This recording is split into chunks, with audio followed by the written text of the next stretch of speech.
ठाण्यातील स्टारपीस स्पोर्ट फाउंडेशनचा 6 वर्षीय जलतरणपटू रियांश सानिका दीपक खामकर यांनी विजयदुर्ग येथील अरबी समुद्रात मालपेट जेटी ते वाकटोन जेटी हे 15 किलोमीटरचे आव्हानात्मक सागरी अंतर 3 तासात पोहून पार केले आहे. 15 किमीचे अंतर पार करणारा रियांश खामकर हा सर्वात लहान जलतरणपटू ठरला असून त्याची दखल इंडिया बुक रेकॉर्डने घेतली आहे. याबद्दल त्याचे सर्वत्र कौतुक होत आहे.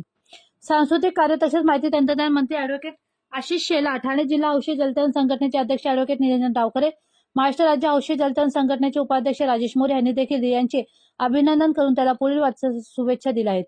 रियांश खामकर हा स्टारफिश स्पोर्ट्स फाउंडेशनच्या माध्यमातून जलतरणाचे धडे प्रशिक्षक कैलास आखाडे यांच्याकडून घेत असून तो ठाणे महापालिकेच्या कै मारुतराव शिंदे तरणतलाव इथे दररोज सराव करीत आहे. रियांश हा ठाण्यातील नौपाडा येथील सरस्वती इंग्रजी माध्यमाच्या शाळेत शिकत असून त्याच्या या विक्रमाबद्दल शाळेनेही कौतुक केले आहे.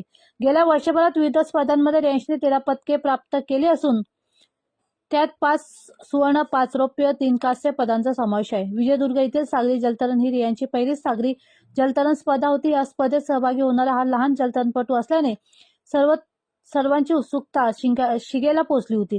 परंतु हे अंतर अवघ्या 3 तासात पार करून रियांशने एक विक्रम केला. त्याने केलेल्या ह्या कामगिरीची दखल इंडिया बुक ऑफ रेकॉर्डने घेतली असून रियांशला देऊन त्याचा सन्मान केला आहे. सन 2024 मध्ये रियांश खामकर सतत विविध स्पर्धांमध्ये सातत्याने सहभाग घेत होता. 2 जून 2024 रोजी ठाणे येथे झालेल्या राज्यस्तरीय जलतरण स्पर्धेत 25 मीटर बटरफ्लाय विथ फिन्स स्पर्धेत त्याने सुवर्णपदक तर 50 मीटर फ्रीस्टाईल विथ फिन्समध्ये कांस्य पदक प्राप्त केले. 6 जुलै 2024 रोजी कोल्हापूर येथे झालेल्या महाराष्ट्र, कर्नाटक, गोवा ह्या त्रिराज्यस्तरीय जलतरण स्पर्धेत त्याने 50 मीटर बॅकस्ट्रोक मध्ये सुवर्णपदक प्राप्त केले आहे. 17 ते 18 ऑगस्ट 2024 रोजी बँकॉक, थायलंड इथे झालेल्या आशियाई ओपन स्कूल स्विमिंग चॅम्पियनशिपमध्ये रियांशने उत्कृष्ट कामगिरी केली आहे. तो महाराष्ट्र ॲक्वेटिक असोसिएशनने निवडलेल्या 15 जलतरणपटूपैकी एक होता, ज्याने आंतरराष्ट्रीय जलतरण स्पर्धेत भारताचे प्रतिनिधित्व केले. 6 वर्षाखाली मुलांच्या गटात 25 मीटर फ्रीस्टाईल किकबोर्डमध्ये रौप्य पदक, 25 मीटर फ्रीस्टाईलमध्ये कांस्य पदक, 50 मीटर बेस्ट्रोकमध्ये कांस्य पदक, 200 मीटर फ्रीस्टाईल रेलमध्ये रौप्य पदक त्याने प्राप्त केले आहे.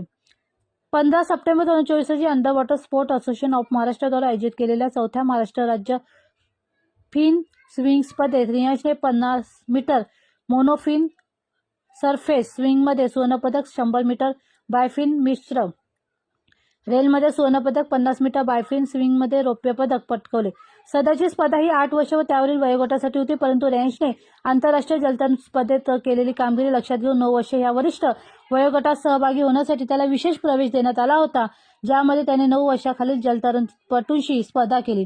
9 ऑक्टोबर 2024 रोजी विगबेग्योर हायस्कूल खारघर इथे झालेल्या 16व्या विया इंटरस्कूल जलतरण स्पर्धेत रियांशने 20 मीटर बटरफ्लाय मध्ये सुवर्णपदक आणि 20 मीटर बॅकस्ट्रोकमध्ये रौप्य पदक प्राप्त केले आहे. सर्वात लहान रियांश खामकर हा ठाणेकर जलतरणपटूचे सर्वत्र कौतुक होत असून ठाणे महानगरपालिकेचे अतिरिक्त आयुक्त संदीप माळवी, उपायुक्त मिलन पालांडे, तरणतलाव व्यवस्थापक रीमा देवरुखकर, उपव्यवस्थापक रवी काळे यांनी देखील त्याचे कौतुक करून त्याला शुभेच्छा दिल्या आहेत. मी पालकांना आवाहन करेल की रियांशकडे आपण लक्ष ठेवा. 6 वर्षाचा मुलगा ठाण्यातला आज जलतरण स्पर्धेत जातो. समुद्र स्पर्धा ही तशी एक हिम्मतवान माणसासाठी एक चॅलेंज आहे. या चॅलेंज पार करून हा लहान मुलगा 3 तासामध्ये 15 किलोमीटरचं अंतर पार पाडतो. आत्ताच्या पालकांना की आपण आपल्या मुलांना कुठल्या तरी खेळामध्ये प्रावीण्य मिळवण्यासाठी लहान वयातच सुरुवात करा. रियांशनी ज्या पद्धतीनं सागरी स्पर्धा पूर्ण केलेली आहे आणि ठाणेकरांचं नाव त्यांनी इंडिया बुक ऑफ रेकॉर्डमध्ये आणलेलं आहे, हे कौतुकास्पद आहे. आणि अशाच पद्धतीनं नुसतं रियांश नाही तर रियांशचे पालक, रियांशचे कोच ज्यांनी ही स्पर्धा रिलेवरनं इंडिव्हिज्युअलवरती नेली आणि यशस्वीरित्या पार पाडली, ते कैलास आखाडे. ह्या सगळ्यांचं ह्यात कौतुक आणि अभिनंदन दोन्ही करावं तेवढं थोडं आहे.